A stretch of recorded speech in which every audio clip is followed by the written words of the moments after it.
How many of you all live in the townhouses that are right there? Do any of you all live there? A few people do. So I think I've seen some of you all on different days as we go back and forth. In any event, the unit where we are living, my wife and I, it's a 2-bedroom unit, and it's probably in November or so it's going to be available for probably a short-term lease. So if that works for any of you, or if you know anybody, find me during the lunch break, or if you tell me later, I'll probably advertise that in some way. If you're tired of your roommate, or you just need a change in scenery, 2-bedroom unit, that's going to be. So we're talking today about bone disease, mostly. We'll talk a little bit about joint disease, and for good reason. There's a couple of important joint diseases that your patients will have, like osteoarthritis. And then very quickly we'll introduce soft tissue diseases as a bit of a postscriptum. All of the content that we're covering today comes from this excellent chapter, this excellent textbook. I think you would be well off if you read this chapter and just had an overview of some of the conditions. There's a little bit of a table of contents here as well for organizational purposes. Some very quick basics of the human skeleton that I'm sure we know. It's about 200, or it is 206 bones. It's a little bit more than 10% of our body weight. And we know what the skeleton does. I'm not going to read this for us. We learned, I think, in the last lecture or so, we learned about the differences between the axial and the appendicular skeletons. And here are a couple of other adjectives that are used to describe various parts of the skeleton. You all should be very familiar with this descriptive terminology. The bone, just like any other organ, has both cells and extracellular matrix. In some organs, the extracellular matrix plays a minimal role, but in the skeleton, the extracellular matrix is the main component of bone and it plays a major role. As a matter of fact, the cells are just kind of scattered around the periphery, or maybe they're embedded inside of the bone. But we'll just remind ourselves that bone matrix consists mostly of osteoid. Osteoid is basically a type of collagen that has a few other kinds of proteins in it, like osteonectin and a few other things. But bone matrix is osteoid that has been mineralized. And the mineral component is known as hydroxylapatite or hydroxyapatite. I'm actually not sure which terminology is preferred. I don't really care. Calcium is the, or I should say the skeleton is the major reservoir for calcium in the body. So it serves as the reservoir for 99% of the body's calcium, also for most of its phosphorus. This means something when you're in hypercalcemic or hypocalcemic states, and we will learn about endocrine diseases soon enough. We'll learn about parathyroid hormone. We've learned about skeletal diseases a little bit already, I think, in the context of kidney disease and chronic calcium excretion through renal tubules. So, bone is mineralized osteoid. And so what exactly is the architectural composition of this mineralized osteoid? Either it's woven bone or it's lamellar bone, and hopefully this is all a reminder for you all. Woven bone is the first deposition of mineralized collagen fibers. Woven bone is always abnormal in an adult. You'll see woven bone, for example, after you have, or a few weeks after you have a bone fracture. And then woven bone is the first type of bone that fills in the fibrous callus in the area of the bone fracture. Over time, woven bone is organized into lamellar bone. Lamellar bone because you have these long lamellae, these lamellations of organized bone. Woven bone because it almost looks like it's just woven together the way a quilt is. You have all of these intersections. There are some diseases where bone maturation is arrested at the level of woven bone, and we will in the second hour learn a little bit about fibrous dysplasia, a super interesting disease. And so what are our cells? Our cells are osteoblasts, osteocytes, and osteoclasts, and that's all I'm going to point out on this slide. You all should be familiar with these cell types, and I will go over that too. Of course, remember your vocabulary for different components of the bone, and remember a little bit about embryologic development of bone. Most bones develop in cartilage mold, right? We call this endochondral Some bones, notably the bones of the cranium, develop from a fibrous layer, not from a cartilage mold. We call that intramembranous ossification. Some diseases are associated with bones that arise through endochondral ossification, and some through intramembranous ossification. Also, a brief reminder is that bone can be cortical or it can be cancellous, right? And we know where cortical or compact bone is and where cancellous or spongy bone is. And of course, many bones have a marrow cavity, or in anemic states, in really severe anemic states, there can be the development of secondary hematopoiesis within bones. Which one is this on the top? Is this compact or is this cancellous bone? Compact. Yeah, it's compact. It's all bone. What is this? This is cancellous or trabecular bone, yeah, or spongy bone. And what is this white stuff in between? Yeah, it's marrow. Is this hematopoietic marrow or is this adipose tissue? Is this fatty marrow? Yeah, it's adipose tissue. That's about all of it. There will not be a question on that. Remember that about 10% of your skeleton is replaced annually, right? The skeleton, just like most other organs, it does undergo some sort of a turnover. It's nothing like the skin, which turns over once every 3 weeks. The skeleton is 10% every year. So if you have shin splints or something like that, it'll get better eventually. The skeletal turnover that occurs, it repairs micro damages, and it also modifies the shape of bones in response to structural and mechanical demands. So after years of maybe falling asleep during lecture with your forehead on the desk, you'll get this area of hyperostosis because the skeleton is remodeled in order to allow a more comfortable layer on the front of your skull for us to designate. The process of skeletal resorption and osteoblastic activity, this is governed by a whole bunch of cytokine and cell-cell interactions. In this sub-bullet point here, I just want to highlight one interaction, and that's the so-called rank ligand, appropriately enough labeled RANKL, and I think we'll get to later what rank stands for. It's receptor activator of nuclear factor kappa B. This is very important for osteoclast differentiation and for osteoclast maturation. Osteoclasts become who they are because of the help of rank ligand binding, this rank receptor, R stands for receptor, that's on osteoclasts, as the image here on the right shows. So if you can devise a medication that interferes or that blocks rank ligand binding its receptor, perhaps you can in some way mitigate osteoclastic activity. In what disease that we will learn about in the next 2 hours, in what disease might you want to administer a medication that will bind rank and prevent the appropriate ligand from binding rank? What do you think? Periodontal bone loss. So periodontal bone loss. So periodontal disease we can usually treat locally. And so if we can treat a disease locally instead of systemically, we always prefer to do that. And why is that? I'm sorry? No, just a side effect. Yeah, side effects.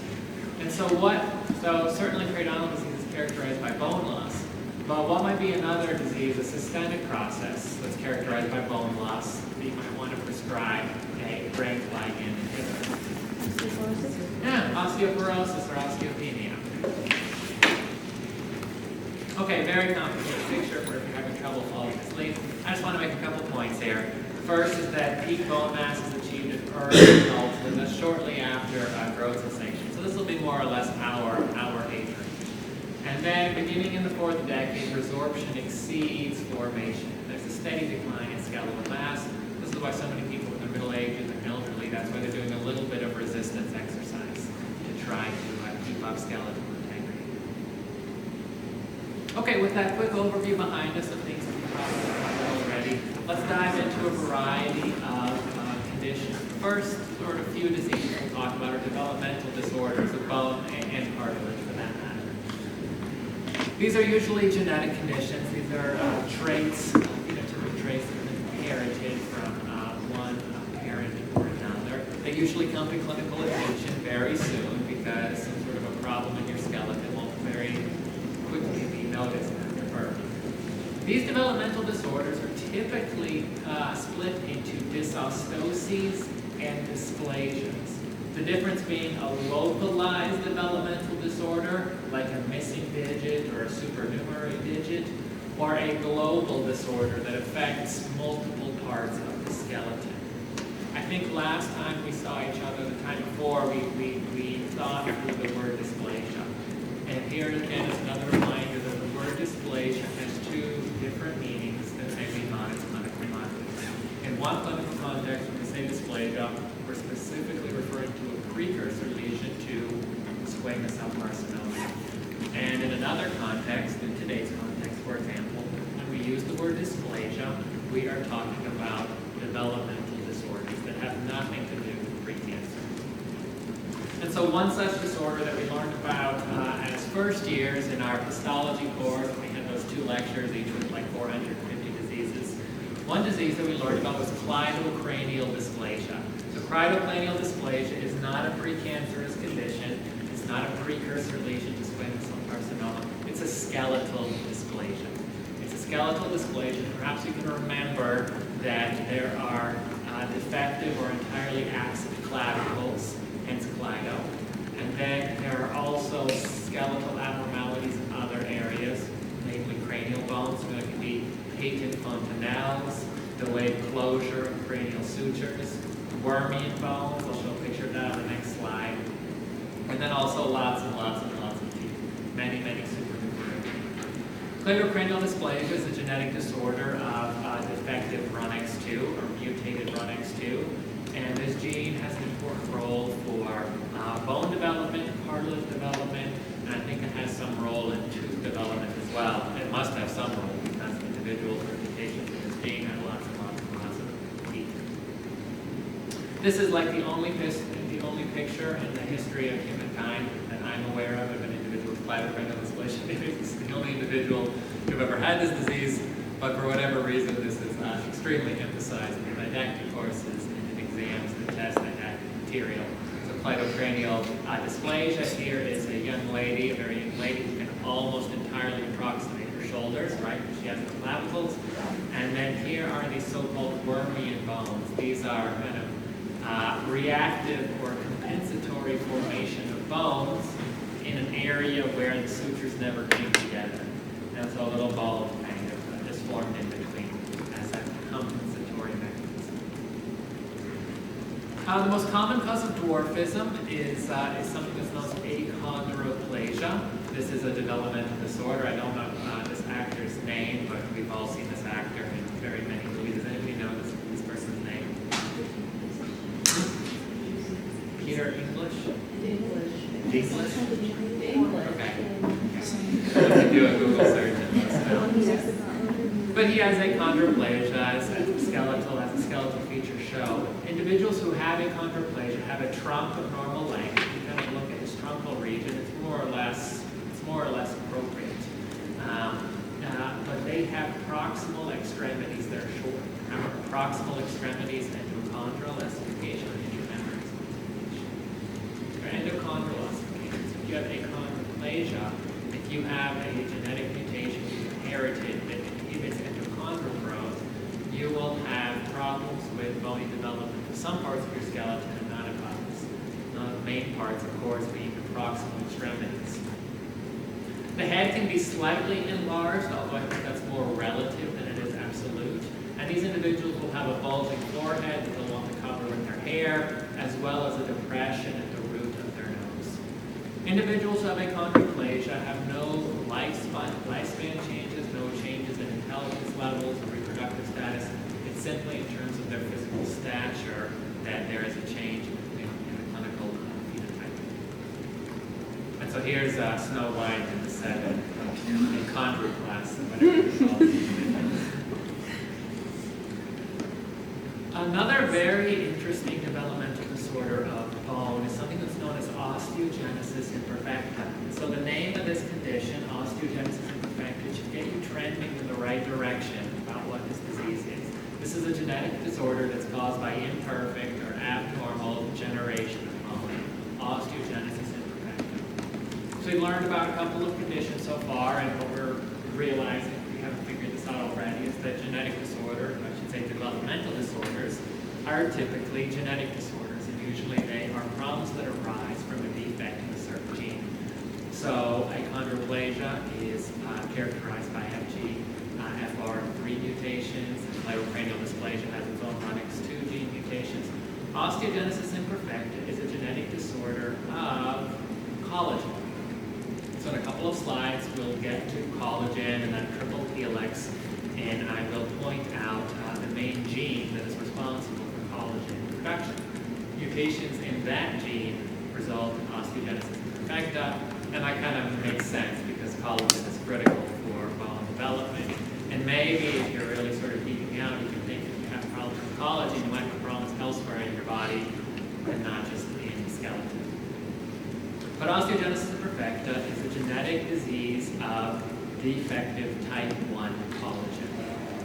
Osteogenesis imperfecta can be mild, moderate, or severe depending on the particular genetic mutation that is affecting type 1 collagen. Mildly affected individuals really only have some amount of premature osteoporosis and maybe a little bit more severe than usual postmenopausal bone loss.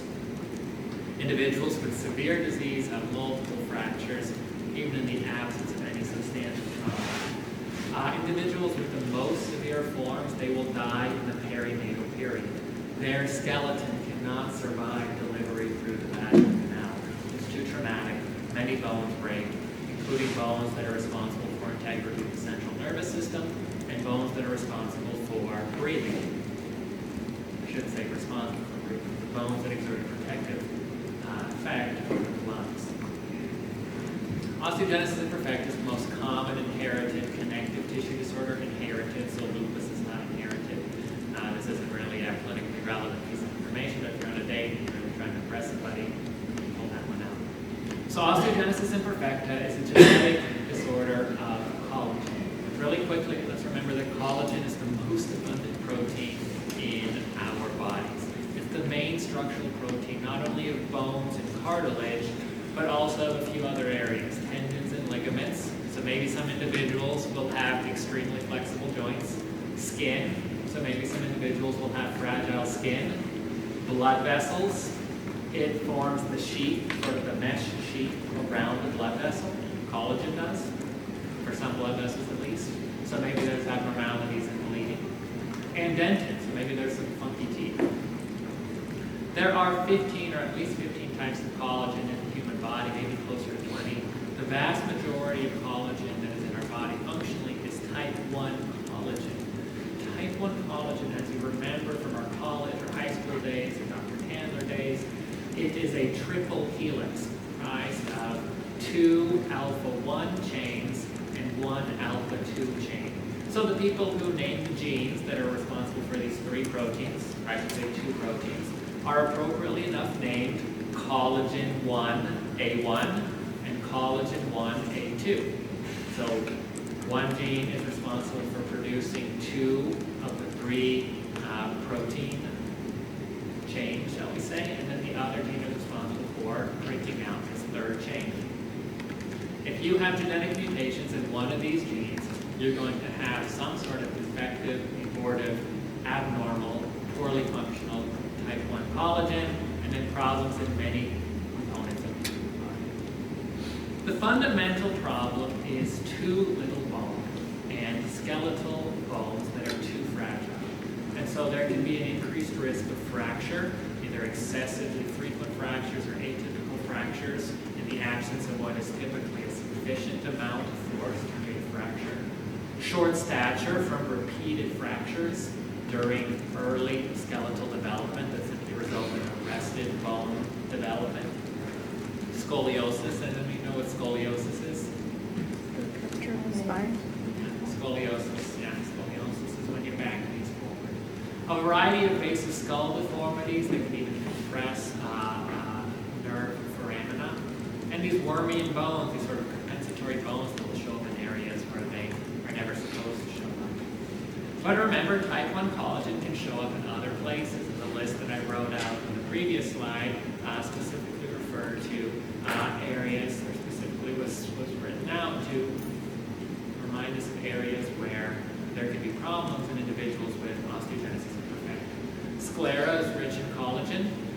individuals with osteogenesis imperfecta characteristically have blue sclera. Remember, we have some bones in our ears, right? So there can be hearing loss if you have osteogenesis imperfecta. Teeth are called opalescent, and that's because you have collagen in your dentin. And so if you have defective collagen, then you can have structurally abnormal dentin. The teeth will wear quickly because the enamel does not attach well onto the dentin. The joints are very flexible, and the skin is as well, and it bruises easily. Please know these two pictures for board exams. Do we remember learning about a tooth condition that results in similarly shaped teeth? What's the name of that tooth condition? Yeah, dentinogenesis imperfecta. So we dive into the genetics a little bit, and I think it's particularly helpful to keep some of these diseases organized. What is dentinogenesis imperfecta pathophysiologically? Like what underlies dentinogenesis imperfecta? Why does that disease occur?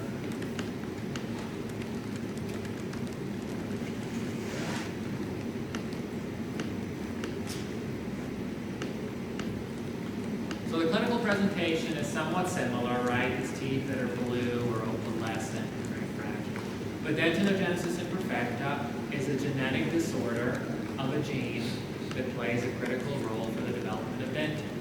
And the gene is DSPP, dentin sialophosphoprotein. You'll have that listed in your notes from your first week lecture. If you have a genetic disorder in this gene that is responsible for development of dentin, will you have manifestations anywhere else apart from the dentin? No, that's why the gene's called dentin sialophosphoprotein. If you have a genetic disorder in a gene that is responsible for production of dentin, as well as the skeleton and the sclera and so on and so forth, can you have disease in a lot of places, including the teeth, the skeleton, and so on and so forth. So that very simple fact, which is really quite simple if you think about the two genes and what tissues they're expressed in, that very simple fact is usually quizzed on a board exam on sort of an individual who has blue sclera and blue teeth. Do they have dentinogenesis imperfecta or do they have osteogenesis imperfecta? Should be fairly straightforward to keep in mind. Here's an individual, not a patient I've seen or anything. Next to the picture of an individual with markedly thin dentin because of collagen problems. The enamel is of normal thickness, but the enamel will wear off prematurely. There are several different types of osteogenesis imperfecta. This is just to make your eyes a little bit blurry and moist. But the point is that there's only 4 main types. Osteogenesis imperfecta types 1 through 4. These comprise the vast majority of cases, I think 90% or so. Type 1 is the most common, and type 1 is the mildest. I guess that's why it's number 1 on the list. Opalescent teeth, for the sake of your board exams, really not for the sake of patient care. You're not going to encounter this frequently, but opalescent teeth are seen in types 2, 3,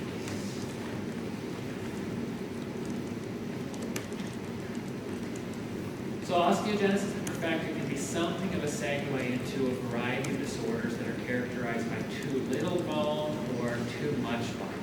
Individuals who have too much bone, whether they have osteopetrosis or Paget disease, their bone is like a rock. So here's our very interesting rock formation, right?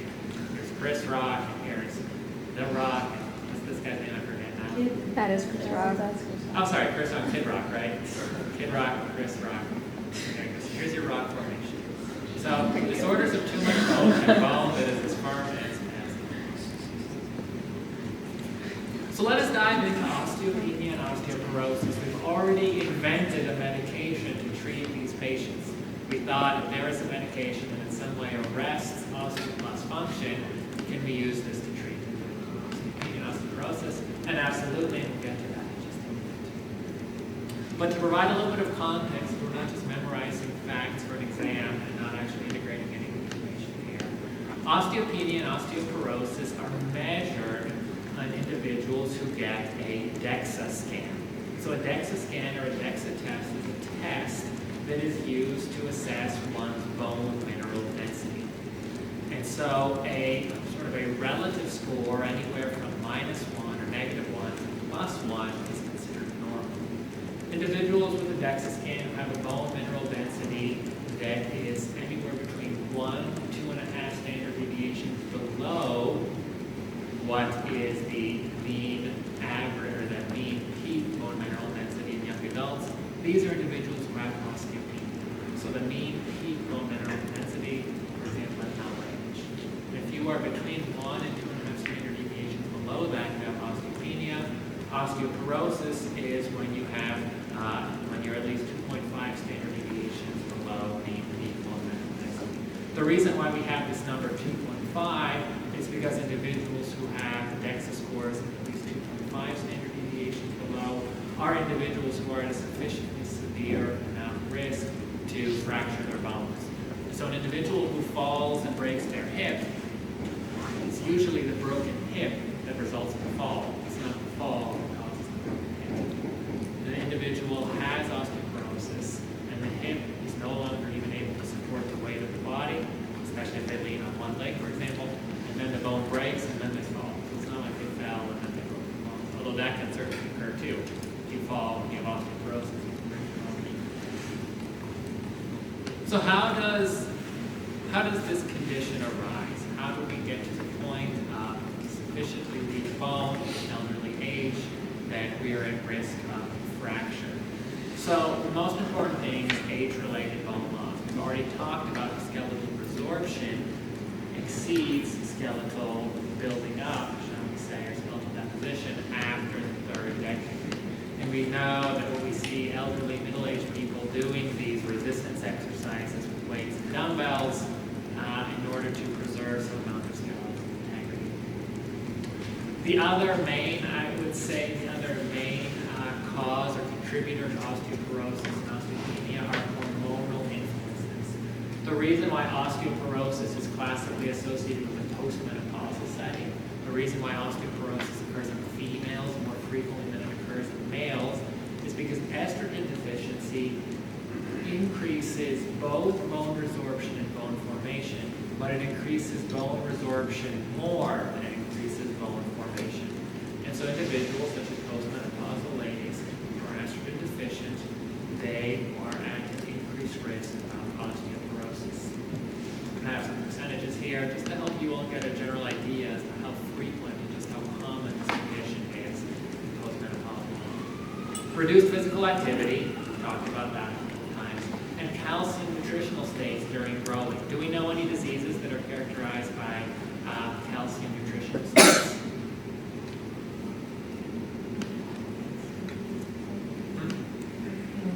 Scurvy. Scurvy is, what is scurvy? Vitamin C. So scurvy is vitamin C. What did you say? Rickets. Well, rickets is a deficiency in what? Yeah, it's a deficiency in vitamin D. We'll get to rickets, and we'll get to what's the adult version of rickets. Osteomalacious. We'll get to those in just a minute or so. As we were emphasizing in the previous slide, the most common causes, the most common types of osteoporosis are postmenopausal and then so-called senile or age-related. About 1 million individuals in this country every year develop an osteoporosis-related fracture. And this can result in complications that kill as many as 50,000 of these individuals a year. The complications include pulmonary embolism and pneumonia. Why might you get a pulmonary embolism if you have had an osteoporosis-related fracture?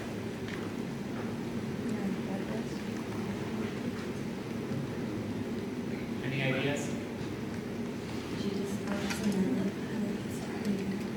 So we've learned about this one peculiar type of embolism that can occur with long bone fractures, right? And then marrow can be sort of displaced into the bloodstream, and marrow is thrombogenic, just like most things that don't belong in blood are thrombogenic. And marrow can embolize in the lungs, for example, to cause an embolism. So that's definitely a cause.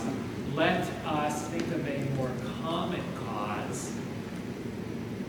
We can just sort of suggest that maybe most fractures aren't significant enough that there's like a total fracture of marrow in a little bit cracked. So maybe the marrow isn't exposed to the bloodstream.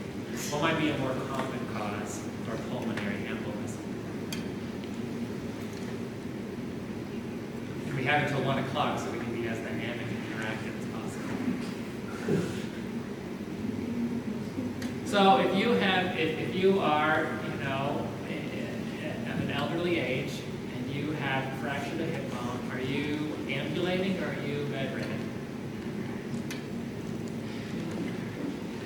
you're bedridden. You're not ambulant. You're not on crutches. You're probably not in a wheelchair. You're bedridden.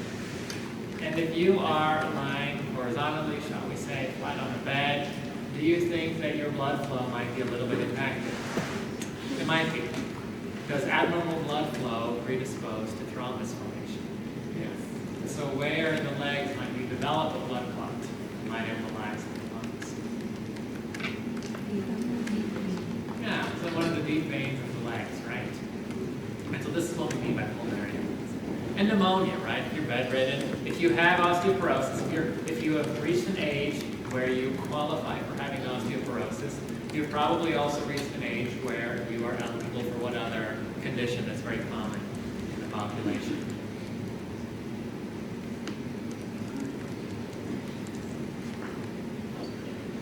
What heart condition? Well, AFib, that's a particular diagnosis, and sure, atrial fibrillation is common, we can think about others, but what do you call end-stage heart disease for a variety of reasons? Congestive heart failure. Right, if you have congestive heart failure, then you can have backwards failure, forwards failure, you can have sort of moist, damp, swamp-like lungs. If you're bedridden, you can get pneumonia that can, be your cause of death. Some little facts that you should certainly know as to how healthcare works in this country, regardless of whether you actually practice orthopedic disease or not. But it's definitely worth knowing. All of you should know that screening consists of bone mineral density assessment in all women who are 65 and older. In the presence of certain risk factors, screening is done in men and also in some women who are below the age of 65.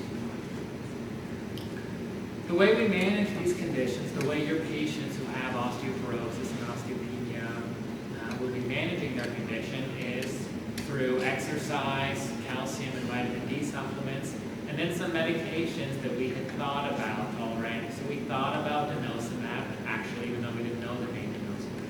Denosumab is a monoclonal antibody, hence MAB, so a commercially, or I should say a laboratory designed antibody that's designed to bind to this receptor, the receptor activator of nuclear factor B, and it binds it such that the ring ligand is not able to bind it, and then it impedes osteoclast differentiation. Bisphosphonates are another drug that retard osteoclastic activity. Bisphosphonates work simply enough by killing osteoclasts.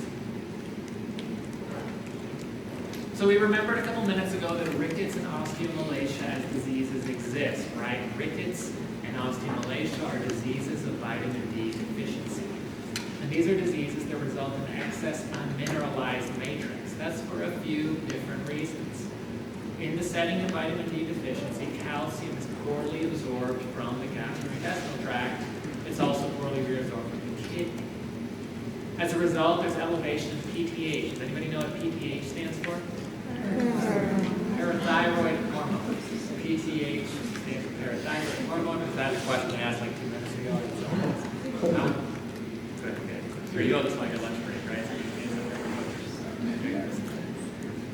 So parathyroid hormone is elevated in the setting of hypocalcemia. And so where is PTH going to mine calcium from? It's going to mine it from the reservoir of 99% of calcium in the human body, which is the skeleton. You're going to have a double whammy here. Also in the setting of vitamin D deficiency and excessive unmineralized matrix, osteoblasts are not stimulated to synthesize matrix protein osteocalcin. Osteocalcin, which is an important matrix protein, although far less common by percentage than collagen 1, osteocalcin binds to calcium. And if there's no calcium to bind to, osteoblasts are not going to be triggered to synthesize this critical structural protein. Common causes of vitamin D deficiency include having a diet where you do not recognize these kinds of foods at all, and living in Cleveland. Rickets is a disease of vitamin D deficiency in childhood, and osteomalacia is a disease of vitamin D deficiency in adulthood. And so depending upon when one's vitamin D deficiency is, there can be different manifestations of vitamin D deficiency. In rickets, the bones are soft and the legs, for example, may bow under the weight of trying to support the rest of the body. Osteomalacia generally presents more as a susceptibility to fracture or microfracture, and over time there can be bowing of the legs in the settings of repeated microfracture. But generally fractures are more commonly seen in osteomalacia, and these soft bones that bend easily are seen more commonly in the setting of wrinkles. We will talk about parathyroid hormone and hyperparathyroidism more than once. I don't think it was emphasized very much in the kidney lecture, but we'll get to it both in this lecture as well as in our endocrine lectures towards the end of the semester. PTH plays a central role in calcium homeostasis. We beat that to a pulp already. And we know that it does that because it activates osteoclasts, right, to mine calcium out of the skeleton. And it also is important in renal reabsorption of calcium. Hyperparathyroidism, which we'll learn about now, hyperparathyroidism can have a couple different causes, but it leads to significant skeletal changes, which we'll talk about in the next slide. Hyperparathyroidism has a couple of different causes. We classify them into primary or secondary causes. Primary causes of hyperparathyroidism are primary to the parathyroid glands. So parathyroid secretes parathyroid hormone. It doesn't take a lot to figure that out. If you have a parathyroid tumor, whether benign or malignant, and if these neoplastic cells retain the ability of a normal parathyroid cell to secrete parathyroid hormone, then it's easy to imagine how one of these neoplastic diseases can manifest as hypercalcemia. Secondary hyperparathyroidism is hyperparathyroidism that is arising secondary to renal disease. So in the setting of renal disease, there is loss of calcium because there is inadequate calcium reabsorption from the kidneys back into the bloodstream. The human body can compensate for that. So the human body can make sure there's adequate levels of calcium in the blood, but the way it does it is rather unfortunate because it just keeps mining calcium out of the skeleton. The same way, these days, there's always some environmental something in the news, and we can live however we want to, but at what cost in terms of environmental resources. I read an article. Have you all learned about Earth Overshoot Day? Has anybody heard of that? So whoever's most bored can be Googling that, whoever's left on Facebook right now. So Earth Overshoot Day. This is the day in the year when we, the population lives in America, we use up all of the Earth's resources that the Earth is capable of regenerating within a 365-day span. And so like 50 years ago, the Earth Overshoot Day was December 29th, which is just about there. And this year it was like July 10th or June 10th or something. Rather sober. I was thinking, we have this beautiful building, that's all we So hyperparathyroidism has some different causes. It has different causes. It can be primary or secondary. But what exactly does hyperparathyroidism do to the skeleton? You are not going to encounter hyperparathyroidism in your clinical practices. That's because you live in a fairly civilized country where people get routine blood tests, and the way parathyroidism or hyperparathyroidism is going to be diagnosed is at a routine blood test during a routine visit to a physician. So this is not so much clinically relevant in terms of an actionable sort of, patient management issue as it is clinically relevant. If you don't know this, you're going to know because everybody knows this. Hyperparathyroidism results in a couple of changes to the skeleton, and they should all be kind of sort of making sense. Bone pain, that should make sense if you're busy resorbing calcium out of your bone. And an osteoporotic state, individuals who have hyperparathyroidism are at increased risk of bone fractures. And then these so-called bone brown tumors, which you will never see, but which you're going to hear about more than you ever want to. So even though you hear about brown tumors more than you ever want to, please remember bone pain and osteoporotic state as being much more common. So brown tumors, which you'll get from me again in the spring, and I'm sure you'll get from Dr. Sang as well. Brown tumors are these little Goomba-like things that can happen within the skeleton in a few different places, and the jawbone is one of the places where they tend to occur. These little Goomba areas of fracture, repeated microfracture. These are not actual neoplasms. These are just areas of repeated fracture. Keep in mind, osteoporotic state, right? The bones have increased risk of fracture. These are areas of repeated microfractures and hemorrhage. And they kind of turn into these mass-like The reason why they're called brown tumors is because hemorrhage, if you look at hemorrhage closely, let's say a surgeon cuts one of these out, and congealed blood looks less red than it does brown. Brown tumors. Brown tumors, when they're very long-standing, like I guess long-standing enough for your 80-year-old board question examiner writer to have seen one or read a book about one. Put it on the board. Brown tumors that are very long-standing go by this horrible name of osteitis fibrosa cystica. I'm so sorry. Osteitis fibrosa cystica. So you may see this on your boards, you'll never see this. These are long-standing tumors. Just like there is one picture of a lady with cleidocranial dysplasia, this is probably the one picture of a long-standing brown tumor, which goes by this amazing name. Brown tumors can occur in a couple of different areas. The jaw bones are one of the common areas. The long bones, distal extremities, and in the area of the hip are also common areas. Early signs, and I'm sure you'll learn about this in your endorectal module, maybe even from me, but early signs of hyperparathyroidism are subperiosteal resorption. You won't be taking hand x-rays, but let's keep that. I don't know how much we learned about renal osteodystrophy, so maybe I'll go through this a little bit. But renal osteodystrophy is basically clinical sequelae of secondary hyperparathyroidism. So renal osteodystrophy is a constellation of bone abnormalities that result both in quantitative changes to the quality of the bone and also qualitative changes to the bone. So the bone has defects quantitatively and qualitatively. Quantitatively, because of the secondary hyperparathyroidism. So we are mining out the calcium out of the bone, and we have increased production of active vitamin D because of the kidney disease. And as a result, we have hypocalcemia.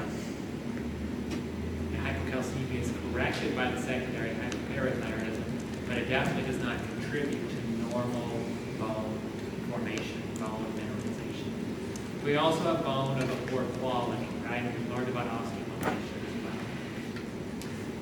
In renal osteodystrophy, the blood typically has a low pH, and that's because of renal tubular acidosis, which we may have learned about. This low blood pH dissolves hydroxylapatite crystals that demineralize the bone.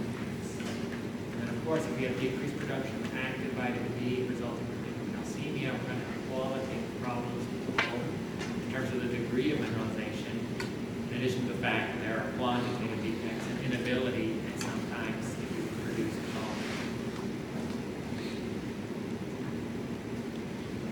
Any questions about hyperparathyroidism? So the next disease we'll learn about, which is very interesting but very uncommon, is something that's called osteopetrosis. So Petros, right, rock, right? We learned about our rock formation.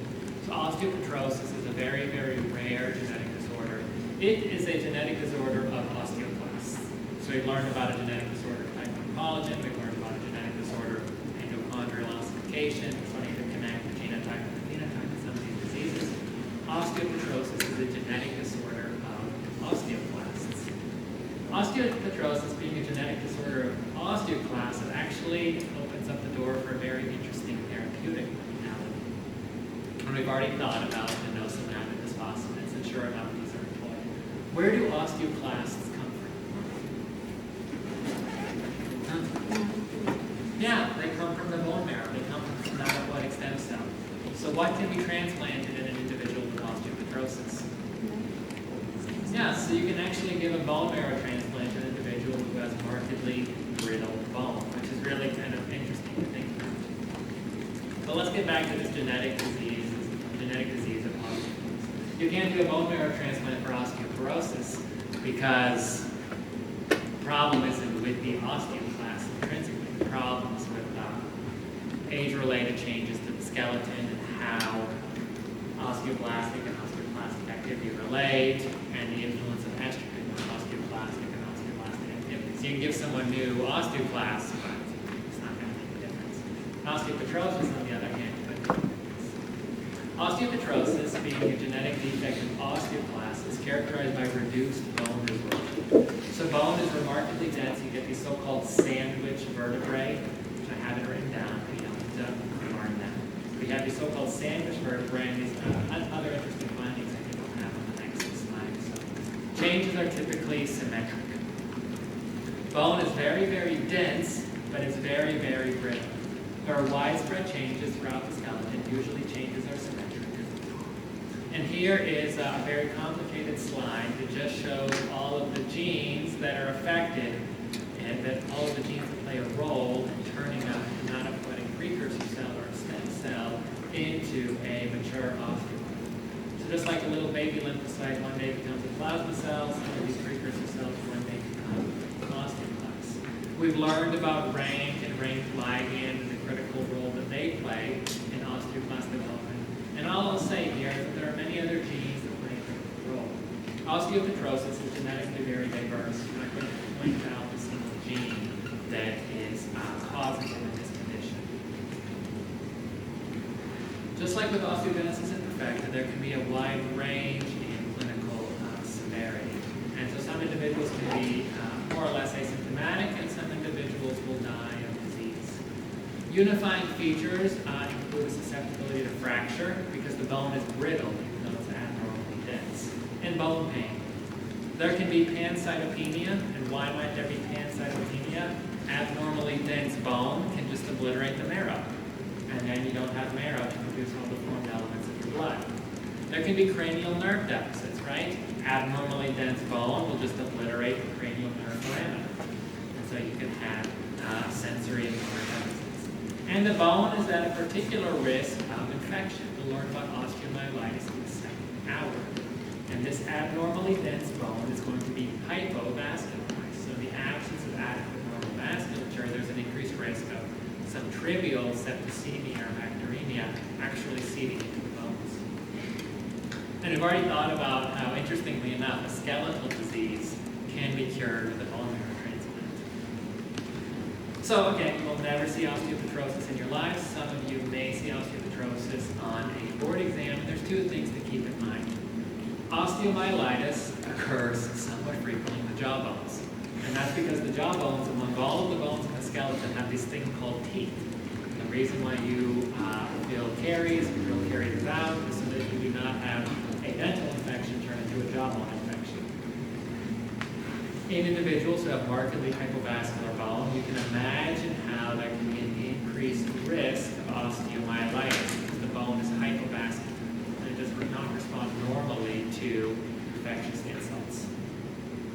Another factoid for trivia night at the board exam is hypercementosis.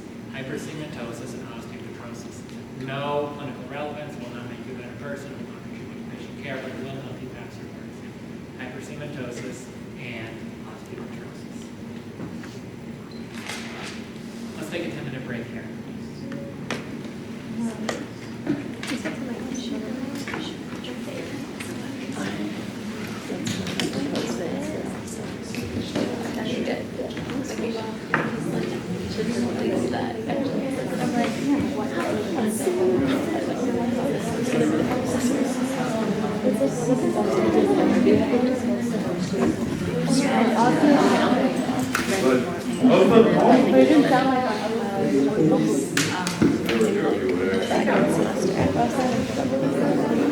Perfect. Yeah, that's what it was.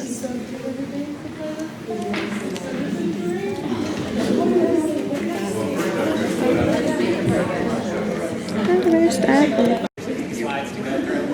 We will talk about one final disease that relates to bone mineral density, and this is Paget disease. Unlike the diseases that most of the diseases we've talked about so far, this is not a genetic disease. Paget disease is a somewhat poorly understood disorder, but it's considered to be a metabolic problem with the bone. We don't exactly know what is going on metabolically.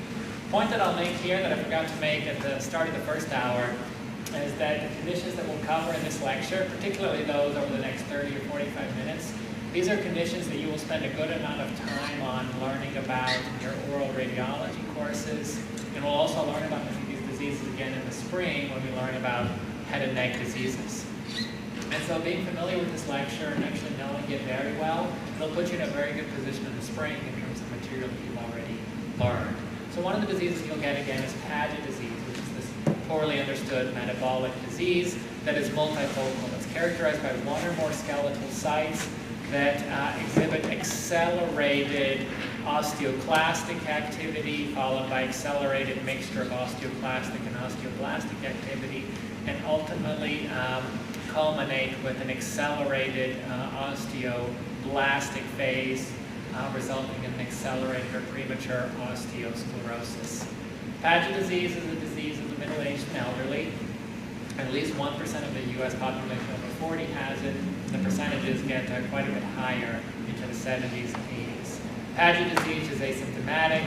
It is incidentally diagnosed either because of some sort of skeletal abnormality or bowing of the legs. So because this bone is weak, and I forgot to mention that the osteosclerotic bone is particularly weak, even though it's osteosclerotic, because this bone is weak, bowing of the legs is a common finding, as is increased susceptibility to fractures, and also arthritic damage because the forces that are placed on the joint due to the abnormal shape of the bones. Serologically, Paget disease is characterized by elevated serum alkaline phosphatase. Individuals can also present with bone pain. Paget disease is treated symptomatically, and symptoms are usually suppressed rather easily with calcitonin and bisphosphonates. Calcitonin is basically the opposite of PTH. It tones down levels of calcium in the blood, and so it seems to inhibit the metabolic process somewhat. Bisphosphonates also work. Remember, bisphosphonates are osteoclast killers. Paget disease does carry a very small risk of osteosarcoma. Osteosarcoma, which we'll learn about soon, is a pediatric disease, but it happens also at the end of life as well. Yeah, question? For like all the diseases you mentioned, with like the bowing of the legs, are there any like interventions that have to happen, or do you just kind of like live with that? Yeah, so those are hard to intervene. That's a difficult area to address surgically or to place some kind of a rod or a plate. Whenever possible, that particular finding is managed symptomatically. That's a good question. Paget disease can carry certain craniofacial, or shall we say maxillofacial findings. These are critical for board exams. You will not see these kinds of patients very frequently in your practice because we live in a anyways, you will not see these kinds of patients frequently in your practice. But there are these so-called complaints of my hat doesn't fit because of progressive increase in circumference of the head, or my dentures don't fit because of progressive enlargement of the maxilla or the mandible. Hearing loss can occur due to nerve compression, and also there's an increased risk of hypercementosis and osteomyelitis. We've thought about those two findings in the setting of osteopetrosis, and we'll think about them again in the settings of Paget disease. There's this so-called finding of leontiasis ossea, which is basically a lion-like skull or a lion-like face because of enlarged and rounded bony contours to craniofacial bones. This really never happens, but that is the term to be aware of. Speaking of things that never happen, but which you need to know for boards, are this so-called, let's go to this bottom right, this cotton wool appearance of bone. You're going to hear about this so many times in dental school, as opposed to many things which are much more relevant. But there's this so-called cotton wool appearance to a bone, and that is characteristic of Paget disease. You can see it here on an intraoral film, but what I want to highlight with this film is spacing between the teeth that can occur because of jawbone enlargement. And here examples of generalized hypercementosis, and then a focus of osteolytic activity, which is known as osteoporosis circumscripta. Okay, so that's Paget disease.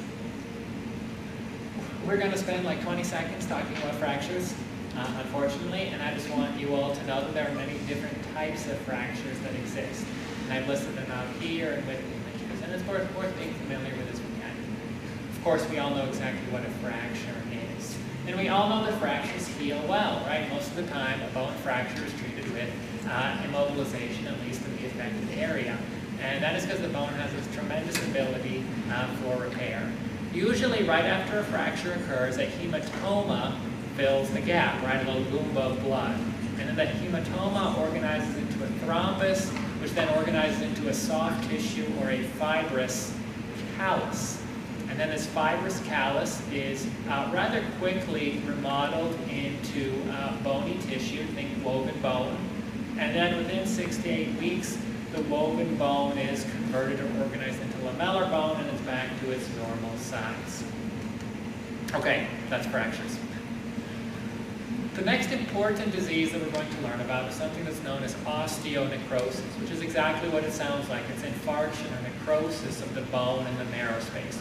We will talk about osteonecrosis extensively next spring because some of these medications that we've been talking about earlier, bisphosphonates and denosumab, which are so beneficial for treating very common diseases in this population, these have an unfortunate side effect of osteonecrosis with a very specific predilection of the jawbones. As a matter of fact, next spring we're going to learn about medication-related osteonecrosis of the jaws. For now, I just want you to know that anti-resorptive therapy is one of a handful of potential causes of osteonecrosis. Important ones including fracture and corticosteroid administration. There are lots of risks that you're taking when you put a patient on steroids long-term orally. One of them is increased risk of necrosis and fracture of the femoral head. Think of the hip area. We've learned about other potential causes of osteonecrosis, infection and radiation therapy, and we've thought about sickle cell crises before, right? And bone pain or bone infarction. That's all we're going to say about osteonecrosis. And even though we have a slide on it, that is definitely something worth being aware of, and we'll learn about our specific category of relevance to us next spring. Osteomyelitis, I just want to introduce the term in this lecture, but osteomyelitis is inflammation of the bone and the marrow spaces. Osteomyelitis typically arises secondary to some infection. And by infection, I don't mean some horrendous life-threatening thing, but I mean like a bacteremia that arises because of a minor skin abrasion. A kid was playing and got scratched in the bushes, or a bush scratched and got scratched in the bushes. So bacteremia stemming from a trivial skin abrasion, that bacteremia can seed in the bone and result in an osteomyelitis. As a matter of fact, that's a common etiological or factor for osteomyelitis in pediatric populations. In adults, osteomyelitis, when it occurs, it's usually a complication of some really bad fracture, open fracture, perhaps a surgical procedure, or even a diabetic infection of the foot, right? You've thought about gangrene, which is this multi-plane, multi-tissue involved necrosis, infarction that can occur. Osteomyelitis almost always is pyogenic or suppurative. That is, it's caused by bacterial organisms that can incite a purulent inflammatory response. Viruses do not cause osteomyelitis. Usually osteomyelitis is caused by Staph aureus, but in at least half or about half of cases it's actually difficult to isolate an organism.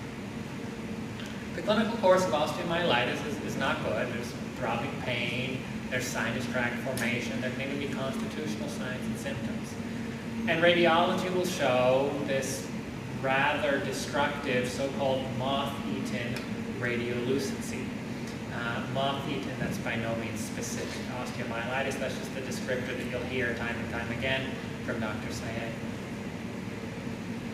Osteomyelitis is typically treated with antibiotics and surgical drainage. So drainage to remove all of the inflammatory tissue and the tissue that's rich in microorganisms, and antibiotics. In a minority of cases, maybe up to a quarter of cases, acute osteomyelitis is not successfully managed and it persists as a chronic infection, which is very difficult to manage. Some patients respond to high-dose IV antibiotics, and some patients require surgical treatment, definitive surgical therapy. Some vocabulary that you're going to need to learn eventually, and you might as well learn now, are sequestrum and involucrum. So a sequestrum is a fragment of necrotic bone. It's basically a splinter. And the same way a splinter slowly exfoliates out, a sequestrum will slowly exfoliate out. So the bone will sort of, in an attempt to heal itself, it will break off a fragment of entirely necrotic bone, and then it'll slough out slowly. Involucrum is the bone, not doing this on purpose, but this is the bone developing or laying down newly deposited bone over the area of infection. And so an involucrum can develop over a focus of long-standing osteomyelitis. It's not doing this on purpose, but it's just bone forming wherever bone can form, and sometimes it can trap an infection. The example I like to give is, one time when I was a kid, we were in a hotel somewhere, and my parents were at some conference or whatever they were doing, and I was home in the hotel, and I made like a mess of everything, and then I needed to clean everything up before they came home, so I took everything and I put it under the bed. And so the room was clean, but it wasn't actually clean, it was just under the bed. So that's kind of what you can think of. Here is an involucrum from a somewhat recent biopsy case, and the biopsy just showed necrotic bone and inflammatory tissue. But what I hope you can appreciate, at least on some of these planes, is the very, very thin shell of newly deposited bone that is simply covering up the focus of infection. That's an involucrum. Just for your education, there's something called pot disease. Pot disease is tuberculous osteomyelitis. So severe cases of osteomyelitis can affect the skeleton, particularly the spine, and this can be tremendously problematic. The infection can break through the intervertebral discs and extend into the soft tissues. It can result in compression fractures, which are exactly what they sound like, compression of the vertebral body. Also can result in scoliosis and obviously neurologic deficits. So that's pot disease, that's tuberculous osteomyelitis. A condition which I want you to understand very, very well, and I hope you're hearing from me first before somebody else explains it incorrectly, is something that's known as proliferative periostitis. Proliferative periostitis is an extremely simple condition, and it's exactly what the name suggests. It's inflammation of the periosteum that results in proliferation. Remember, the periosteum is a very thin membrane or envelope that surrounds all of our bones. And the periosteum consists of these two layers. It consists of an outer fibrous layer and this inner so-called cambium layer. And this inner layer contains osteoblast progenitor cells, and it's a reservoir for osteoblasts and osteoblastic activities. Hopefully this is all a review. There's nothing here that's very common. If the periosteum is irritated, for whatever reason, a dental infection makes it all the way down to the periosteum, or there's a tumor that's growing in the area. If the periosteum is irritated, it is going to respond to that irritation by laying down bone. Because remember, the periosteum has this active layer, this cambium layer of osteoblastic cells. So proliferative periostitis is simply periosteum responding to some sort of irritation by laying down bone. Proliferative periostitis goes by this incorrect name of Guérin osteomyelitis. So if you hear Guérin osteomyelitis, you sort of nod your head when we're saying it, but know that that's actually a very incorrect term. Proliferative periostitis can occur in the gnathic bones, Guérin, G-A-R-R-E, Guérin osteomyelitis. That is the wrong name that is so prevalent it might also be on boarding students. Proliferative periostitis can occur in the jawbones, and it should actually make sense that it can occur in the jawbones because you have this stuff in the jawbones that are known as teeth, right? And if the tooth goes bad, and then the bad part goes to the pulp, and then the bad part goes into the jawbones, and then the bad part gets to the periosteum, it can irritate the periosteum and result in a proliferative periostitis, and the periosteum will lay down bone. And the bone is classically described as onion skin. And that simply refers to the fact that you can appreciate the laminated deposition of bone radiographically, right? Here's an onion, and maybe you can appreciate a couple of faint lines here that look like some sort of onion skin kind of deposition of bone. Proliferative periostitis generally goes away on its own within a year or so of removing the etiologic agent. So a year or so following root canal therapy or extraction of the tooth, this area will slowly but surely remodel. That is proliferative periostitis. You will see it in a couple of different conditions, and you will encounter this in a couple of different lectures, although perhaps with the reason why Guérin osteomyelitis is incorrect is because this guy, the scientist, this Dr. Guérin, that this disease is named after, because presumably he came up with it, he existed before there were radiographs, so it's definitely an incorrect association. He described a pattern of acute osteomyelitis as different from this, so it's not important to know why and all of that, just in case anyone's curious. Okay, so we will try to run through a series of bony tumors, or I should just say bone neoplasms, as well as tumor-like conditions. This is content that you will get again in Dr. Syed's course, and I think if you learn it here, you'll put yourself in a great position for succeeding in that course without putting in a lot of time and energy. Bony neoplasms can be bone forming or cartilage forming. That should make sense. And we'll cover, I think, most of these here. Malignant neoplasms of the skeleton are most frequently metastasis. So if you think about osteosarcoma, chondrosarcoma, and then metastatic cancer is far more common. Skeletal metastases are the most common type of skeletal malignancy. The second most common skeletal malignancy also is not osteosarcoma or chondrosarcoma.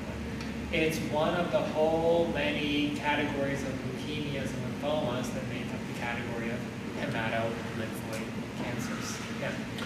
Because the matrix is much harder there, how does the tumor make room for itself? Does it chew up its neighbors in some way, or? That's exactly what it does. So many cancers will release a protein that's known as PTHRP, which stands for parathyroid hormone related protein, and it acts like parathyroid hormone.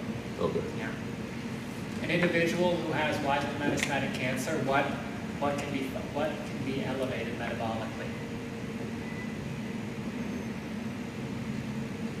Because all of the skeleton is being resorbed. Calcium? Yeah, calcium. So hypercalcemia is common in the setting of widespread metastases. But again, because the matrix makes up so much of the bone and the cellular component is rather low, that's another way to perhaps remember that osteosarcoma and chondrosarcoma, which we'll learn about, they're relatively uncommon, certainly compared to skeletal metastases and hematolymphoid cancers. The first conditions we'll learn about are osteoid osteoma and osteoblastoma. These are very interesting conditions. These are microscopically identical neoplasms. These occur in a pediatric age range. Osteoid osteomas, by definition, are less than 2 centimeters in size, and osteoblastomas, by definition, are larger than 2 centimeters in size. This is not just an arbitrary cutoff that's designed to give you more information to learn, but there seems to be a very, very good correlation between size and some other clinical findings. Those other clinical findings being, most importantly, severe nocturnal pain that is relieved by aspirin. That is a totally classic clinical finding that is very easy on board's fodder. That occurs in osteoid osteoma, these 2 centimeter or less things, and not in osteoblastoma. There's also different anatomic predilections. These two pictures that I have on the right, I love these because when I put the slide together, I went to a bone pathology textbook like that, like the main bone pathology textbook that all pathologists use and pathology residents use. And I got a really nice picture of osteoid osteoma, not that it would help you all learn, but just to put a picture on the slide. I got this really nice picture of osteoid osteoma, and then I go later on into the PDF and I get to the osteoblastoma section, and the point really is just to sort of make the case that they look the same microscopically. And this is really on Facebook has the exact same image, the exact same image. Probably pathologists, you can totally overlap the two images. Everybody cuts corners, I guess. So that's osteoid osteoma and osteoblastoma. Let's learn next about osteosarcoma. Osteosarcoma is the most common primary bone malignancy, right? And we talked about primary already and why that word is important if we're saying most common. Second most common malignancy, the metastases, if you're not including hematopoietic stuff. Osteosarcoma is a pediatric neoplasm. Almost always occurs in the first and second decades of life. There's a second peak in older individuals as well.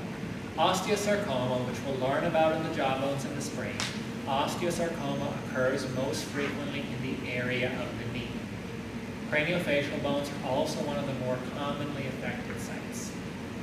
Osteosarcoma presents as a malignancy, painful, progressively enlarging, and a pathologic fracture may be the first symptom. Osteosarcoma is characterized in many cases by this Codman triangle. There's a little triangle here. There's a little Codman triangle and a so-called sunburst appearance. And while you may have to learn some new words here, my hope is that you don't have to memorize anything because it all makes sense. if this osteosarcoma is busting through the bone and it's lifting the periosteum, here's the periosteum right here. The periosteum responds to irritation by doing one thing. What is the periosteum doing here? It's depositing bone. So see this little triangle right here? This is not cancerous tissue. This is just reactive bone deposition, right? We learned about proliferative periostosis. And then there's this sunburst appearance that simply reflects the abnormal production of bone by neoplastic bone cells.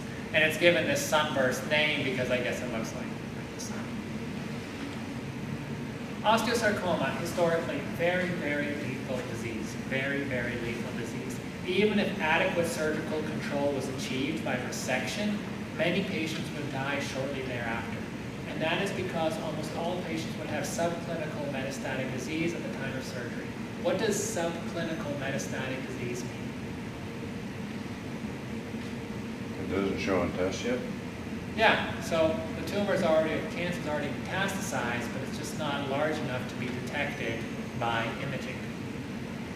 So almost all patients at time of diagnosis have subclinical metastatic disease. So that means before you do surgery, just get right on what you really need to do and administer neoadjuvant chemotherapy, right? Neoadjuvant before the surgery. And so neoadjuvant chemotherapy has been a big change for patients with osteosarcoma, both in terms of increasing survival and also predicting which individuals will survive. Because after the chemotherapy has been administered and then you've done the surgery on the primary tumor, you can assess the primary tumor to see if the cancer cells are dead or not. If the cancer cells are not dead after whacking in with chemotherapy for however many weeks, what do you think that means about all of the subclinical metastatic sites that have not been addressed surgically? They're still alive and kicking, and the patient will probably die soon. So neoadjuvant chemotherapy has done a lot in terms of improving survival and also predicting who will survive long term and who won't.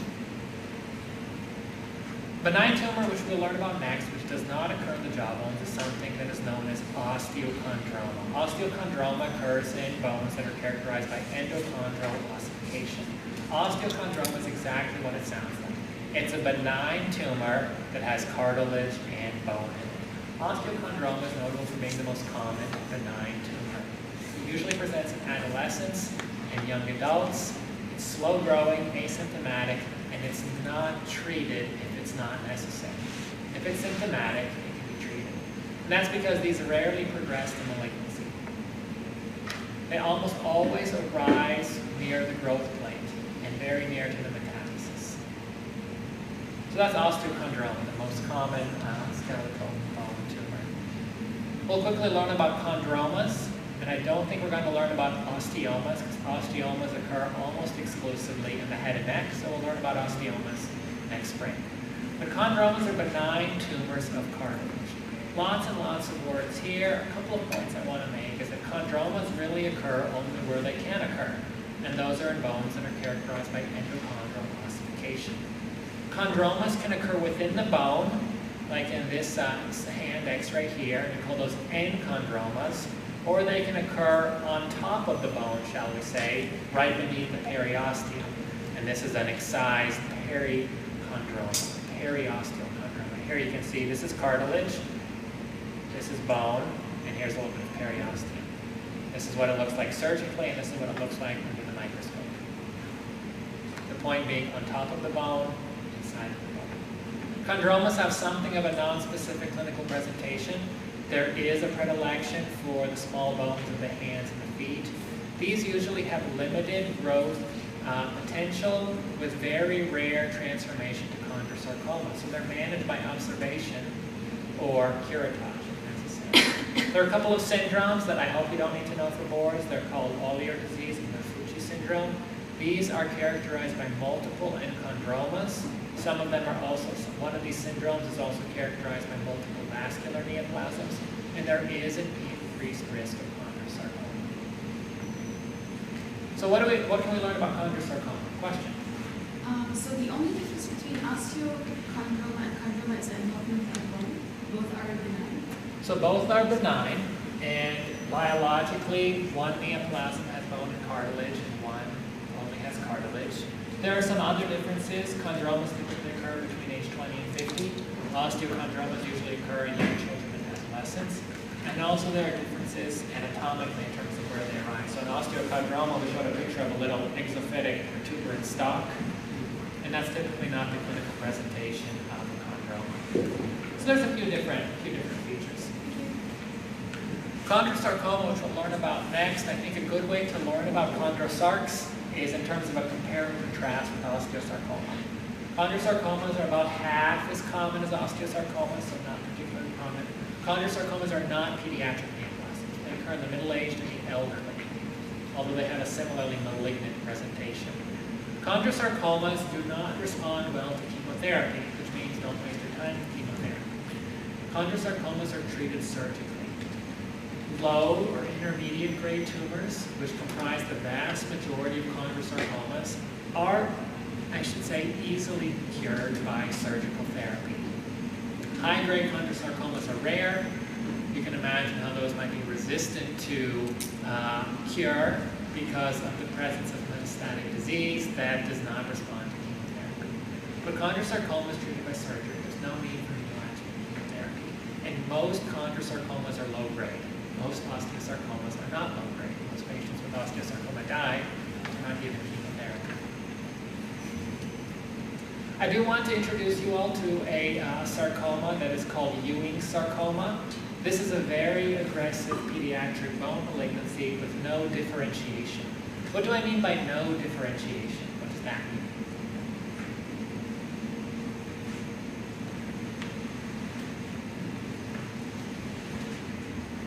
Any thoughts or guesses? One single cell type? So once upon a time, all of us were one cell, right? And what kind of a cell were we? Were we a bone cell? Were we a skin cell? Were we a brain cell? Was that cell differentiated into any particular tissue type? No, it was undifferentiated. It needed to be, right? So that it could eventually produce a lot of different tissue types. So when I say no differentiation, I'm referring to a very, very primitive type of cell. It's not yet differentiated. It hasn't yet declared itself. Ewing sarcoma is characterized by a very well-known chromosomal translocation. You don't need to know this. That's my job to know that kind of stuff. But Ewing sarcoma is a pediatric neoplasm. Pediatric neoplasm, it's fairly common. So when you see these kinds of commercials, you know, some kids will have acute lymphoblastic leukemia. We talked about that. And here's a kid with Ewing sarcoma. I just want you to know that Ewing sarcoma exists and that it's a very aggressive neoplasm. One tumor which we're going to learn about is giant cell tumor. And please remember giant cell tumor even though you will never see it. You will never see it because this tumor does not occur in jaws. The reason why I want you to remember giant cell tumor is because in the spring we will learn about a very similar neoplasm that's known as central giant cell granuloma. These two diseases are unrelated in spite of what everybody thinks. They're unrelated. So we're going to learn about giant cell tumor now, and hopefully I'll remind us of the same point in the spring. Giant cell tumors are these very interesting tumors that arise in the lung bones. They're almost always benign, but some of them metastasize to the lungs, which is rather peculiar. So I guess we would have to call them malignant. There's no way of predicting which are benign and which are malignant, so we just call them giant cell tumors without making an opinion on whether we actually think they're benign or malignant. One of the reasons why we know that giant cell tumors are different from central giant cell granulomas is because giant cell tumors are characterized by mutations in a certain gene that is involved in histone structure. These genetic mutations are not seen in central giant cell granulomas of the jaws.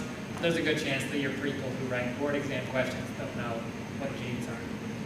Giant cell tumors, because they typically arise near the areas of joints and log bones, they can sometimes present with arthritis-like symptoms.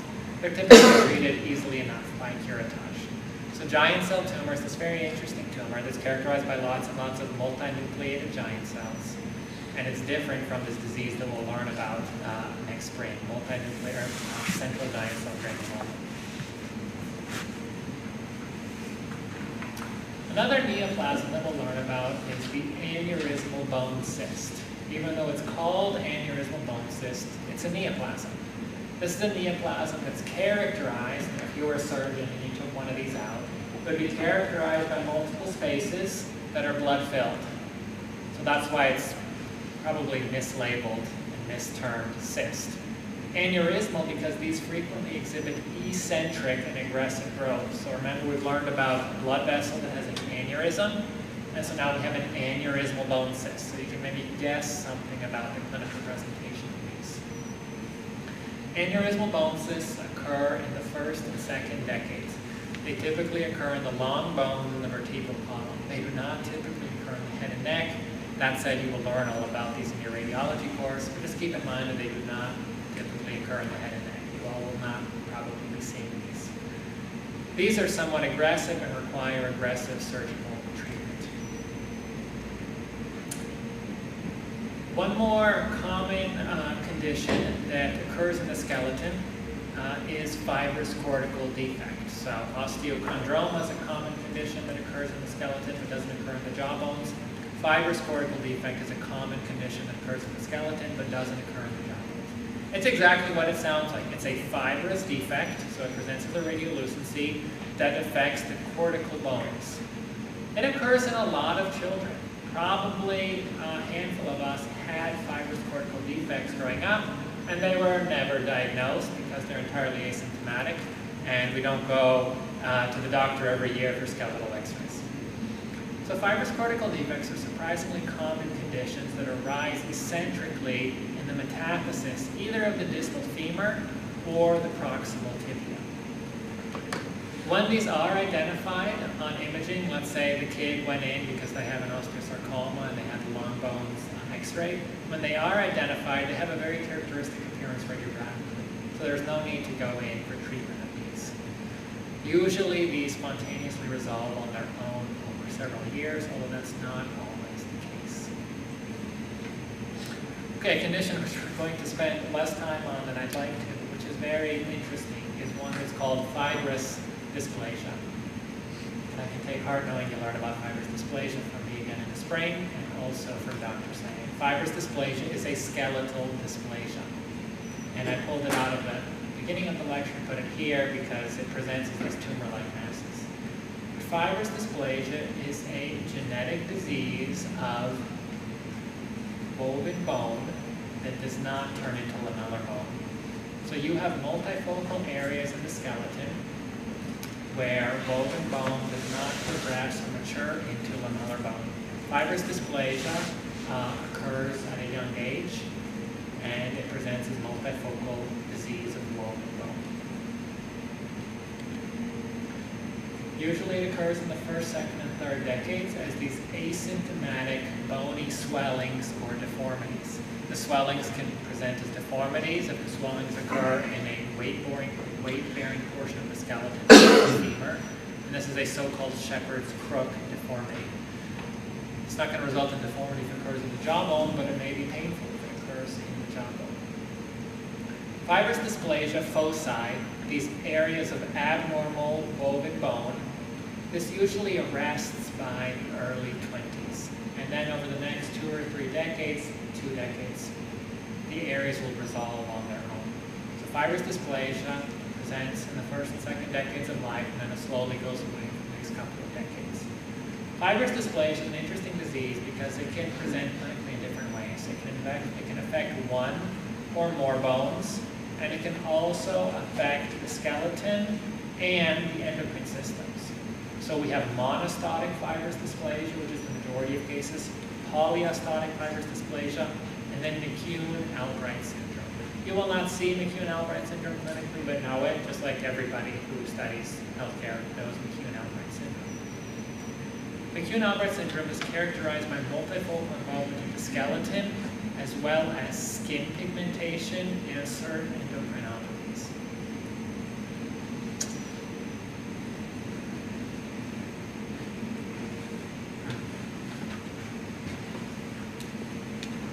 So fibrous dysplasia is characterized by mutations in GNAS. And we'll skip this slide, although it's a very interesting slide. Is it usually unilateral like mutation? So in this particular image, we have unilateral disease. So fibrous dysplasia is not usually unilateral. It can occur randomly.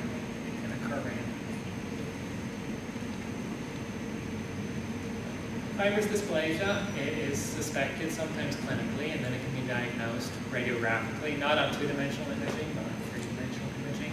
It has a very characteristic so-called ground glass appearance. None of us grind glass in our spare time. I think a better way of thinking about ground glass change is a steamed shower curtain. Think about a steamed shower curtain. And there are no well-delineated borders. There's just a gradual change from lesional bone to normal bone. Management depends on the presence of symptoms, because this disease will go away on its own over 10 or 15 years. Individuals who are symptomatic or who have significant psychosocial complaints, these may require surgical recontouring. Keep in mind, if you do surgical recontouring during the teenage years, it may be necessary to go back in and do some more surgical recontouring at a later date. Because this disease will continue to grow on its own until it burns out, and then it'll slowly get remodeled away. Oh, that was smart. I didn't talk about all the other types of fibrous dysplasia. So we'll talk about fibrous dysplasia a little bit more in the spring, but keep this in mind as a foundation. So we'll conclude bony disease here, so we're 1/3 of the way through the lecture. Now we'll talk about diseases of the joints. Diseases of the joints are only a few in terms of what we will learn about, but they are very, very important in terms of their clinical frequency. You will have patients all of the time who have osteoarthritis, especially in this country where metabolic syndrome is very common. We'll learn about rheumatoid arthritis briefly as well. Osteoarthritis is best thought of as a degenerative joint disease. It is degenerative changes to the joints, usually because of aging, chronic cumulative damage to the joints, and biomechanical stress. Increased biomechanical stress, think excess weight. There's a reason, for example, why those football players all wear knee braces. Because your knees are not designed to carry 300 pounds of your own weight, plus to push away 300 pounds of another person who's trying to push you. So over time, that is just too much for your knees. And so you see all of these football players with knee, and they will probably, many of them have osteoarthritis at a later age. This disease usually occurs insidiously as part of aging, and it becomes increasingly symptomatic with age. Osteoarthritis clinically presents as deep aching pain that worsens with use. There is characteristically morning stiffness with limited range of movement, and slowly as the individual is getting out of bed, they kind of warm up their joints and loosen up, and then they get out of bed. Crepitus can also be noted. Crepitus is a noise, sort of a crackling sound that can be appreciated in joints. And osteoarthritis is also characterized by Heberden nodes. These are osteophytes, and here's a radiograph of an osteophyte, a little skeletal protrusion. This is not a sequestrum. Nothing is broken off and nothing is exfoliating. It's just abnormal bone deposition. And so Heberden nodes are osteophytes that are prominent at the distal interpharyngeal joints. Distal interpharyngeal joints. That says joints, see, J-O-I-N-T-S. At the distal interpharyngeal joints. Osteoarthritis usually affects only one or a few joints. I must have written that slide very quickly. Osteoarthritis typically affects only one or a couple of joints. It is typically not this sort of systemic, symmetrical process, unlike rheumatoid arthritis. Osteoarthritis affects the joints that have been overworked, shall we say. The hips and the knees and lumbar and cervical vertebrae are commonly affected by osteoarthritis. There's really nothing that we can do about osteoarthritis for our patients.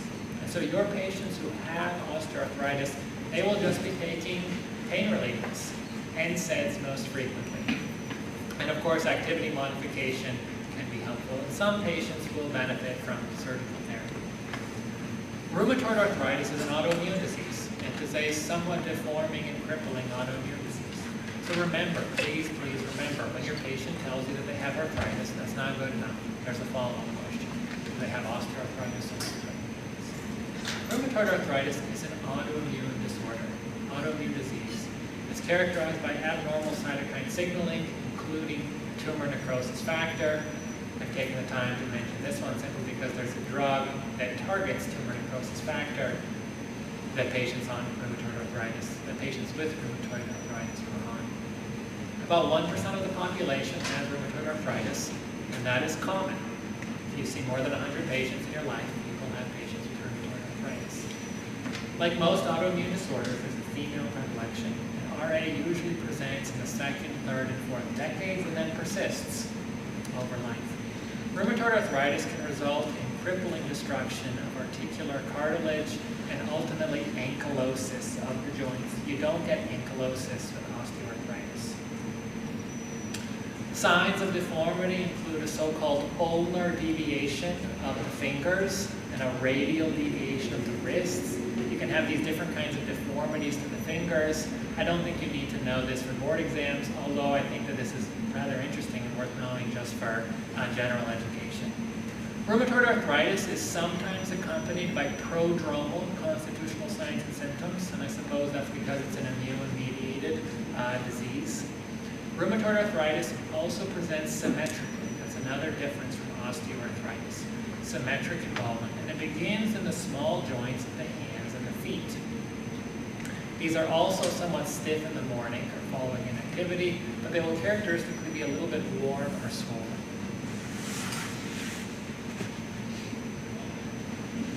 Rheumatoid arthritis is generally a disease of joints, but it can also affect other organs as well.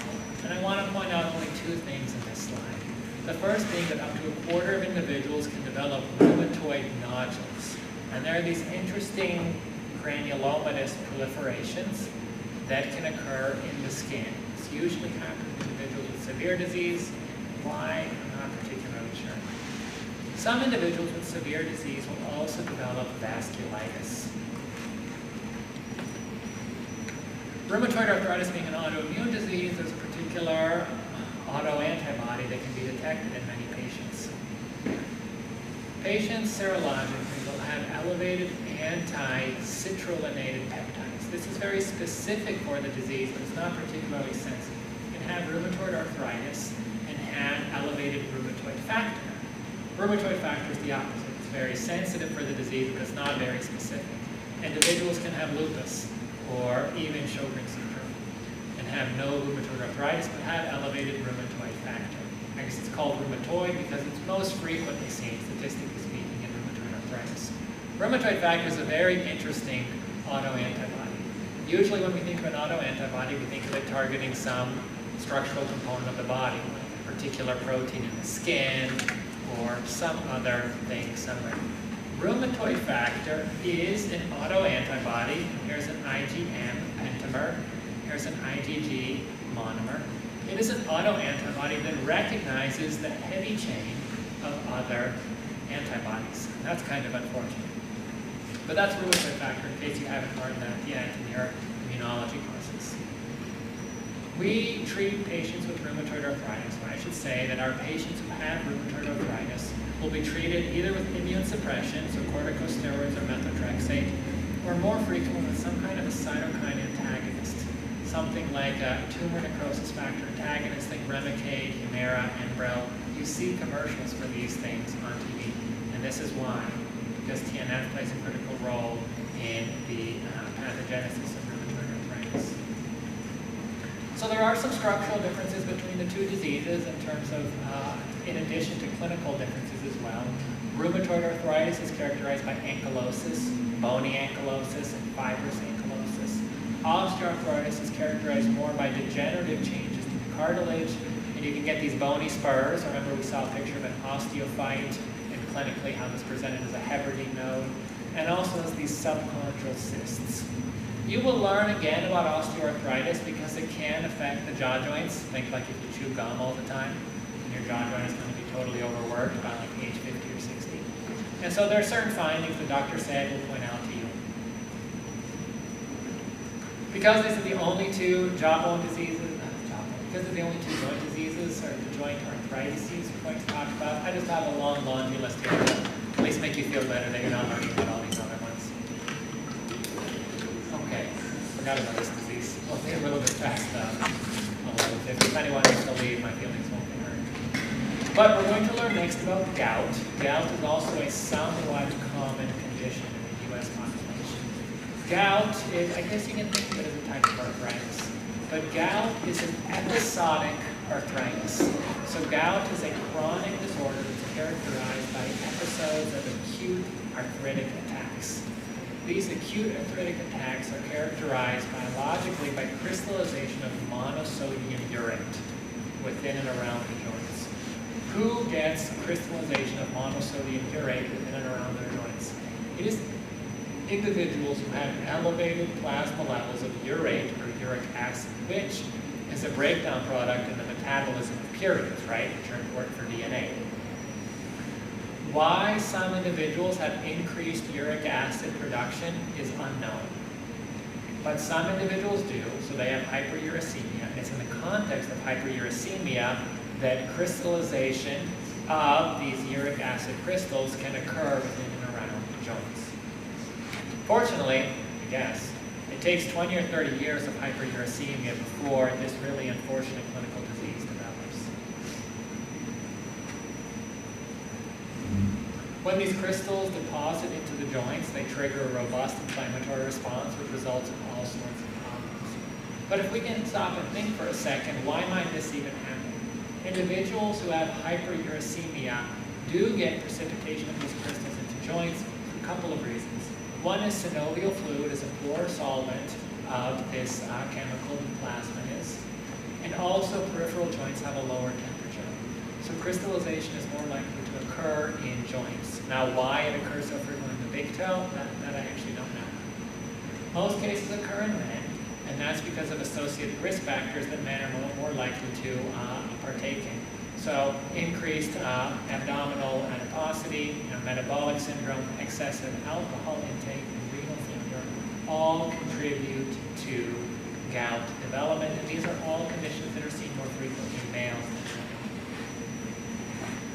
So gout is preceded by 20 or 30 years of asymptomatic hyperuricemia, and then it presents itself as a very painful acute arthritic attack that resolves on its own over hours to weeks. This is followed by a symptom-free interval and then a second acute episode, usually within a couple of months to a couple of years. Over time, the symptom-free periods are progressively shorter and attacks become polyarticular, that is, they involve more than one joint.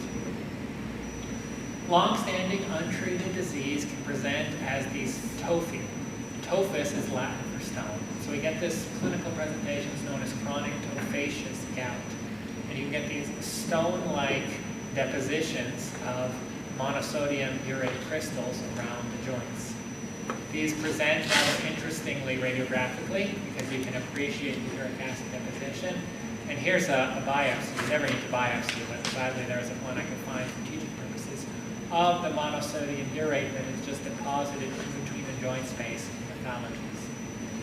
Chronic tophaceous gout is painful and it's also crippling. It affects joint mobility. I was able to find a case involving the jaw joints, the jaw joint. So here it is. That's all I'm saying. How are your patients on gout going to be managing their disease? They are going to be on allopurinol or colchicine, almost always perhaps something else as well. So you can even ask your patients if they're on one of these medications. Symptomatic relief during acute attacks is best managed with NSAIDs, and some individuals with tophi do benefit from surgical therapy, surgical removal. Gout, as I've written here on the bottom, doesn't shorten the lifespan at all, but it certainly does impair quality of life. There's also something that's known as calcium pyrophosphate crystal deposition disease, or CPPD. It's better known as pseudogout. It's called pseudogout because acute attacks, when they do occur, clinically resemble those of gout. But pseudogout usually occurs in the knees, and I hope you can see a little sliver here of mineralization in the joint space. Calcium pyrophosphate crystal deposition disease is surprisingly common, but most patients are asymptomatic. We do not know why it occurs, but in some individuals, this deposition is symptomatic. That's about all I want to say here, and here's another case of hyperjaundice. So gout and pseudogout. surprisingly common condition is the ganglion cyst. I have a ganglion cyst around my ankle, and maybe some of us have ganglion cysts as well. Ganglion cysts are small, cute little asymptomatic things that arise from the connective tissue of the joint capsule or the tendon sheath. This is usually located around the small bones of the wrist or the small bones of the foot. Sometimes these will resolve on their own. Mine hasn't. It's been like 5 years. They can also be drained by fine needle aspiration or surgically removed, but it's not really necessary. Okay, we have a few more slides and we'll finish up here, and we will just learn about diseases of the soft tissues. So what exactly is soft tissue? We all recognize soft tissue when we're in the grocery stores and we know how to pick out soft tissue. But what exactly is soft tissue? What are soft tissue diseases? The soft tissues of the human body are the non-epithelial tissues of the human body, excluding a few other things.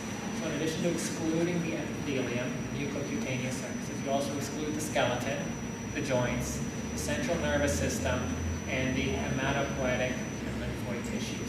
So what you're left with is adipose tissue, fibrous connective tissue, think collagen type 1, vascular tissue, and nerve sheath tissues. We will learn over time about all sorts of different soft tissue neoplasms. We'll learn about schwannomas, we'll learn about fibromas. Today we're just going to learn about a couple of common things. We'll learn about lipomas and maybe a few other things. Soft tissue disease is almost always neoplastic. We don't learn about any metabolic or autoimmune soft tissue disease. So we're going to learn probably about 5 or so on neoplasms and then wrap up today's lecture. The most common soft tissue tumor in adults is the lipoma. Lipomas are benign tumors of fat. They're characterized by a particular genetic signature and not with a correlation with obesity. Lipomas usually occur in a subcutaneous location. They can occur almost anywhere subcutaneously, including in the mouth. Lipomas do not transform to liposarcoma. Liposarcoma, which is not preceded by a lipoma. Liposarcoma is also the most common soft tissue malignancy. So now we've just learned the most common benign and malignant soft tissue neoplasm. Liposarcs frequently occur in the retroperitoneum or the thigh, sometimes in the deep tissues of other proximal extremities. Liposarcs are somewhat interesting biologically in that most of them are well differentiated. And well differentiated liposarcomas are not able to metastasize. So theoretically they're benign. But they're still called liposarcomas because when they occur in some of these anatomic locations like the retroperitoneum, it's impossible, or I should say very difficult, to remove them in their entirety. And so some residual tissue always stays behind, which in time differentiates and acquires metastatic form. Leiomyomas we'll cover again when we learn about female genital tract disease, but I just want to point out that leiomyomas are benign tumors of smooth muscle. Most of the time they arise in the uterus, and there they're called fibroids. So some of you all may have heard the term fibroids. They develop in a majority of women. Usually they're asymptomatic, sometimes they're not, and some individuals are treated with a hysterectomy. Here's a hysterectomy showing multiple leiomyomas. I want to at least have one slide in your dental school education on rhabdomyosarcoma. Rhabdomyosarcomas are not common. They are malignancies of skeletal muscle tissue. Rhabdomyosarcomas are pediatric neoplasms that have a predilection for the head and neck.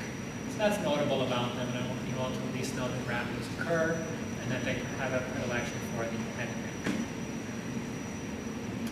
And the last thing we'll learn about is something that maybe we've seen in some of our family members and our grandparents, our aunts and uncles. It's something that's known as the Dupuytren contracture. See the contracture, it's so contracted I couldn't even put the letter A in. Also known as superficial palmar fibromatosis. This is a rather peculiar fibroblastic proliferation. So proliferation of fibroblasts, and fibroblasts deposit type 1 collagen, right? And it occurs along palmar fascia or tendon sheaths. So if a fibrous cord develops, then the mobility of the tendon sheath is affected. So maybe some of us have some family members where the 4th or 5th digits, for example, cannot be totally extended. And that's because of a Dupuytren contracture.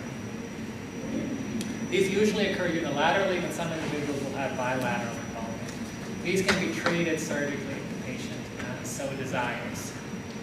Okay, we are done. Sorry to keep you all for a few extra minutes. If you have any questions, comment, let me know.